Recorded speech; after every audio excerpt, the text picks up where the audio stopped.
warahmatullahi wabarakatuh. Perkenalkan, nama saya Alia Rahmawati dengan NIM 202-105. Di sini saya akan mempresentasikan tentang perilaku kriminal di media sosial melalui metode deskriptif. Pengaruh media sosial terhadap kehidupan manusia. Yang pertama, di bidang ekonomi. Banyak pengguna media sosial yang memanfaatkan akun mereka untuk berjualan atau untuk mempromosikan bisnisnya hanya dengan memotret barang yang ingin kita jual. Seorang penjual dapat memperoleh keuntungan lebih. Tidak hanya menjual barang, namun pengguna media sosial juga menjual jasa yang mereka miliki. Salah satunya adalah jasa promosi yang dilakukan oleh selebgram. Keuntungan yang didapat dari jasa ini sangatlah besar karena terkadang selain mendapat barang, selebgram tersebut juga mendapatkan uang. Yang kedua, di bidang teknologi. Teknologi mulai berkembang dengan sangat baik, membuat masyarakat tidak perlu waktu yang lama untuk mengirim pesan atau balasan. Saat ini, ketika internet mulai menyentuh kehidupan manusia, semua kendala yang ada disederhanakan melalui media sosial. Media sosial hanya membutuhkan hitungan detik saja agar pesan yang disampaikan oleh pengirim diterima dengan baik oleh pembaca.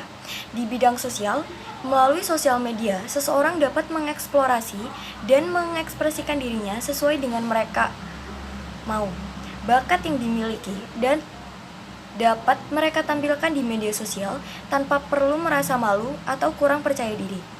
Seseorang bebas melakukan foto dengan pose apapun selama masih sesuai dengan kepribadian bangsa. Seseorang juga dapat memberikan kritik dan saran kepada orang lain yang dinilai kurang sesuai dengan nilai Pancasila dan nilai agama. Dampak negatif ada 5. Yang pertama, lebih mudah menerima pengaruh asing yang masuk daripada mempelajari kebudayaan yang dimiliki. Yang kedua, sikap individualis dalam diri seseorang akan meningkat dan akan tercipta lingkungan masyarakat baru dan pola kehidupan baru. Yang ketiga, media sosial juga menyebabkan menurunnya moral bangsa. Masyarakat saat ini seperti kehilangan identitas dirinya. Mereka dengan mudah mencemooh dan merendahkan orang lain tanpa berpikir dampak yang ditimbulkan. Menurunnya moral ini disebabkan karena masyarakat kurang peduli terhadap penggunaan bahasa yang baik dan benar ketika menggunakan media sosial. Yang keempat, memicu meningkatkan rasa malas kepada diri seseorang. Pengaruh ini disebabkan karena kemudahan yang ditawarkan oleh media sosial membuat seseorang malas untuk beranjak dari tempatnya. Dan yang kelima, saat ini sering terjadi aksi penipuan yang terjadi di media sosial. Mereka yang melakukan aksi penipuan dengan berbagai cara, salah satunya adalah tidak mengirimkan barang yang dijual kepada pembeli yang telah membeli, mengirimkan sejumlah uang kepada penjual tersebut. Solusi yang pertama yaitu menjadi seseorang yang selektif dan tidak mudah percaya dengan orang yang baru kita kenal di media sosial. Karena media sosial memang tempat paling manipulatif sebab tidak adanya interaksi secara langsung dan secara dekat. Selain menjadi selektif dan tidak mudah percaya, kita juga harus menjadi bijak dalam bermedia sosial. Bijak dalam bermedia sosial ini berarti kita harus memilih dan memilah konten-konten mana yang akan kita ikuti, hal-hal apa saja yang layak untuk dibuka, dan postingan-postingan apa saja yang harus kita percaya dan harus kita tidak percaya.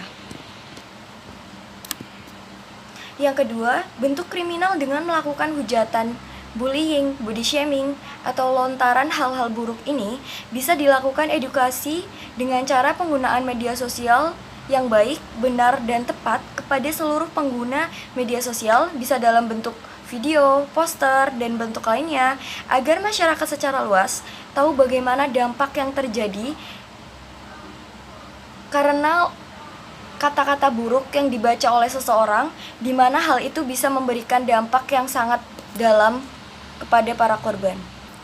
Dan yang ketiga, untuk solusi terhadap penipuan online ini, alangkah baiknya melibatkan pihak hukum yang nantinya akan menjatuhkan hukum yang memiliki tingkatan efek jera yang tinggi, lalu menegaskan kembali kepada masyarakat secara luas tentang hukuman efek jera seperti apa yang akan diterima oleh penipu pada media sosial agar nantinya mereka yang belum tertangkap pun segera menghentikan dirinya untuk tidak melakukan kejahatan-kejahatan.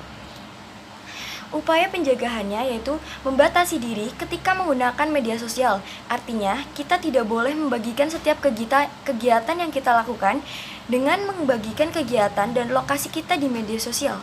Artinya, kita telah memberitahukan lingkungan sekitar kita dan memberi peluang orang yang berniat jahat kepada kita. Lokasi dan keadaan yang ada di sekitar kita adalah hal yang sangat bersifat pribadi dan sebaiknya tidak disebarluaskan di media sosial. Selanjutnya yaitu tidak memberitahukan emosi negatif yang sedang kita rasakan. Biarkan orang melihat dan mendengar ucapan syukur dan senyuman bahagia kita. Dengan begitu kita tidak akan dianggap lemah oleh orang lain, artinya kita tidak memberikan kesempatan orang lain untuk merendahkan dan mencemooh kita. Membatasi diri untuk melakukan selfie untuk menghindari penyalahgunaan data diri. Saat ini tindak kejahatan yang dilakukan dipengaruhi oleh perkembangan teknologi yang cepat dan menyeluruh. Kejahatan yang sering terjadi biasanya memanfaatkan foto selfie yang diabadikan dan diposting di media sosial.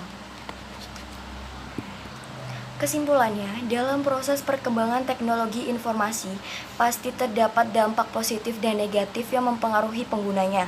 Sikap dan cara yang kita lakukan untuk menggunakan teknologi adalah hal yang paling utama agar moral dan kepribadian kita tidak mudah terpengaruh. Sebagai pengguna media sosial, kita juga harus bijak dan bersikap waspada agar tidak terjerumus ke dalam hal yang merugikan kita sendiri. Upaya pencegahan seperti mengurangi memposting hal yang bersifat pribadi sangat berpengaruh terhadap keselamatan dan kenyamanan kita ketika berselancar di media sosial. Sekian presentasi dari saya. Wassalamualaikum warahmatullahi wabarakatuh.